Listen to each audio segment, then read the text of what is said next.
Hey there, welcome into the show. You're watching the San Francisco 49ers Report by Chat Sports. I'm Chase Sr. As always, thank you so much for making today's show a part of your day, because without you, what I do here on the program would not be possible. Be sure to hit that thumbs up icon, like the video, subscribe to the channel, share this video on social media, comment, and share your thoughts, because you always have a voice on this program, and that's how you can support the show for free.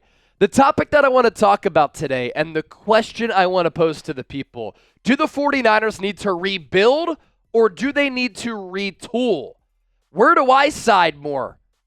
I'll let you know here coming up in just a second. But first, today's 49ers Report is sponsored by our friends at Prize Picks, the best place to get real money sports action. With over 10 million members and billions of dollars in awarded winnings, Prize Picks has made daily fantasy sports accessible to all. You just pick more or less on at least two players for a shot to win up to 100 times your cash. Run your game all season long on Prize Picks.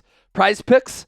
Why is it the best place to get real money sports action? Well, you can join over 10 million users if you sign up today, and they've handed out billions of dollars. So you can trust this app because it's my go-to app, and I'm telling you that for sure. They offer Venmo for quick and easy deposits and withdrawals right into your account.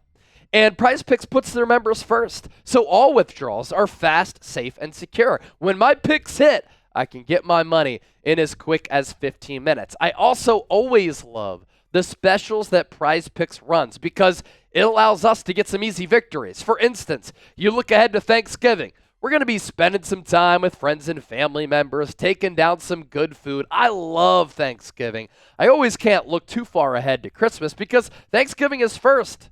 And what does Thanksgiving also mean? Football! Tyreek Hill, here's the special. 1 yard equals 1 win. All he has to do is get more than a half receiving yard. So get $50 when you play $5. Head to prizepicks.com/CLNS. Use that code CLNS so that you can get that $50. You don't even need to win to receive that $50 bonus. It is guaranteed. So let me pose that question once again. And I want people to put their thinking caps on and start to think about this football team, where they are. An ugly loss to the Green Bay Packers, 5-6, 1 game back of the NFC East lead after that Arizona Cardinals loss to the Seattle Seahawks. The Niners back in February made it to the Super Bowl as the number 1 seed in the NFC. They had home field advantage going through Levi's Stadium. But now, several months later, at the end of the calendar year, it is very ugly after that abysmal defeat to Green Bay on the road, and one of the most embarrassing losses that Kyle Shanahan has suffered in his tenure. So, do the Niners need to rebuild, or do they need to retool? They are different words here with different meanings. Rebuild, you rip it all down right to its foundation and studs, and you completely start over and rebuild the organization. Retool, you keep some of the focal points and foundational pieces in place. You don't make wholesale changes, and you build with some of the core pieces that you have while getting rid of some other players and bringing in some fresh faces in the NFL draft and in NFL free agency. I side more with retooling the roster, and here is why. Last week here on the show, we were talking about what Bill Belichick said on the Pat McAfee Show. And Bill Belichick on the Pat McAfee Show talked about where the Niners are at and explained from a head coach's standpoint, from his seat, from his post on the sideline, when you lose so many close games like the Niners have this year, the gap feels like an ocean. And then he talked about how the reality is sometimes that gap is a small gap. It's not an ocean. But you think about what's happened with the Niners this year.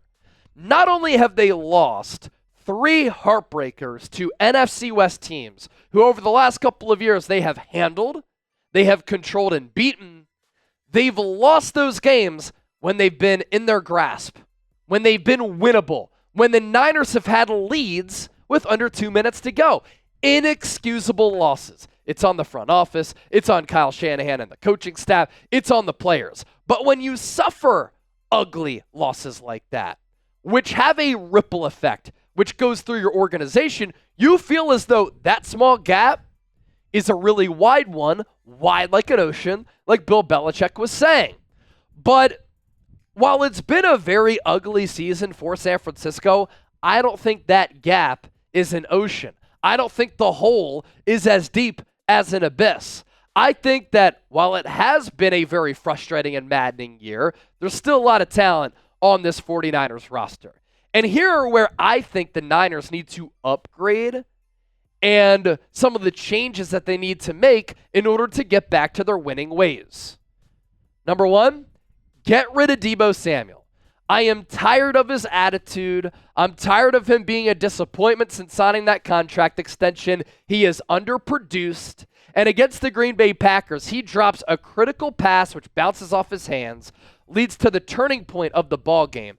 Interception by Xavier McKinney. Packers score. Game over from that point. Completely flipped the momentum. Then he had a drop that was bad later in the game. And with Brandon Ayuk going out, he has failed to step up. He's having the worst year of his career, receiving-wise, picking up yards after the catch, breaking tackles, running the football. And after the game, what do leaders do? Leaders face the noise. Leaders take on adversity. Leaders admit their failures and their faults. And when something bad happens, they will own up to their mistakes. Deebo Samuel didn't do that. He ran from it. That is not what captains and leaders do. What would Fred Warner do? He would address the media and take accountability for him not playing well. Deebo Samuel declined to speak with the media.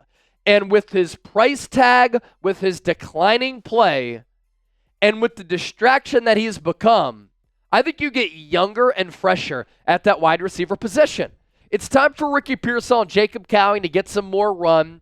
Jawan Jennings signed that contract extension going into 2024, which runs through 2025. I'm extending him. He is a player worth extending and worth keeping. He's everything that this organization is about. I can count on him. He's very low maintenance. And Terrell Owens is right about Deebo. More worried about the fashion as compared to producing. I'm not the only one who's critical of Deebo. All this talk about him losing weight, him having a career year, he's been terrible this year. You also, on top of getting contributions from Pearsall and Jacob Cowing, you hope that Brandon Ayuk can come back from that horrible knee injury and be close to the same player that he was prior to the injury. And either way, the NFL draft is loaded with wide receiver talent every single year. If you need to draft another wideout, draft another wideout. The interior of this offensive line, point number 2, it's been a problem all year. Aaron Banks has been awful. Jake Brendel stinks. Luckily, Dominic Pooney has been there at right guard playing at a very high level to help absorb the bad play from Brendel and Banks, as well as Colton McKivitz. And along this offensive line, I'm replacing Jake Brendel. Get a new center in here who's legitimate, who can hold up against high-quality defensive tackles, because Jake Brendel can't. He's getting penalized. He's getting pushed back into the lap of the quarterback. He's just not good enough. I'm also finding a way to replace Colton McKivitz. If the Niners season continues to go the way that it's going, you can get some really good offensive linemen and overall players in the first round, but the rest of the draft. And draft positioning matters because let's say you're picking 15th. That means that you're 15th in every single round. So get rid of Jake Brendel, replace him, replace Colton McKivitz, let Aaron Banks walk. He might be able to get a deal in free agency. He's not worth keeping around. He has had an abysmal year. And so that is 3/5 of the offensive line that you need to make wholesale changes at, but the Niners will be better for it. Look at the top 2 teams in the NFC, Detroit Lions, Philadelphia Eagles. What do they emphasize a lot? What do they invest in? The offensive line. And they're really impressive football teams now. They've been over the last couple of years because they play bully ball. They will manhandle you. And it's time that the Niners, with the way that they play football, in a physical way, they get physical up front. Helps you in the run game where you're not having enough wins with run blocking this year, and it helps you in pass blocking as well. So Brendel, McKivitz, Aaron Banks, see ya. I also think the Niners really need to get younger and get more depth at edge rusher and defensive tackle. Build this defense around Nick Bosa and Fred Warner.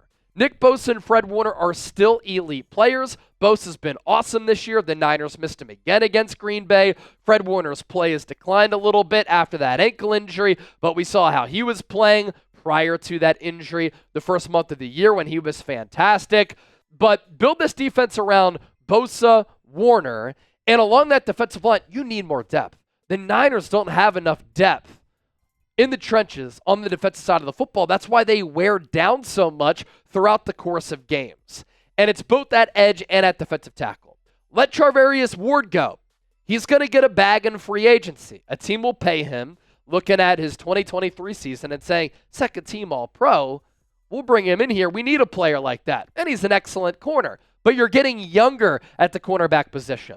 Diamador Lenore and Renardo Green are your starting corners on the outside for the future. San Francisco, like at the offensive line, like at edge and defensive tackle, will need to draft and sign depth, but you're in a good spot with a couple of building blocks here. And you have Trent Williams and Dominic Puni as building blocks on the offensive line. Trent Williams, of course, older, so not technically a building block, but he's going to be here after that contract extension. Sticking with the defense, let Dre Greenlaw maybe sit the rest of the year. The Niners did open up his practice window on this Monday, November 25th. We'll see how he feels. He's going to be a free agent, though. Sign him to a one-year deal. I don't know if there's a team that's going to be willing to pay him after this year. He's so valuable alongside Fred Warner. When Greenlaw was healthy in 2023, they were arguably the best linebacking duo in the National Football League. We've seen with Greenlaw being out how bad the Niners have been at linebacker outside of Fred Warner. Devondre Campbell has been just a brutal player to watch this year. And so draft a young linebacker, see what D. Winters can do as a young player, because I think that he can be a solid contributor alongside Fred Warner and Dre Greenlaw. George Kittle is still playing at a very high level. I'd consider extending him. He's an unrestricted free agent after 2025, but backup tight end is a problem. We've seen that in the games that George Kittle misses. Niners haven't been able to pinpoint that backup spot over the last couple of years. So San Francisco will need to draft his replacement, but before he's George Kittle's replacement, that young player can serve as a depth piece. In the meantime, I too would honestly think about having Brock Purdy play on the expiring year of his contract. He hasn't proven to me that he's a $60 million per year quarterback, nor do I want to make that sizable investment in a player who I'm not sure about. So he has one more year left on his deal. Kirk Cousins with the Vikings, Dak Prescott going into this year, Jared Goff with the Rams, they did enter those seasons in the final years of their contracts. Do the same with Brock Purdy. He'll still be a very affordable asset and a great value play at around $1 million and see if he's worth paying. If not, you have to find your quarterback. If you give him $60 million and he has additional problems to that throwing arm, or he doesn't end up being legit, you really crush yourself as an organization.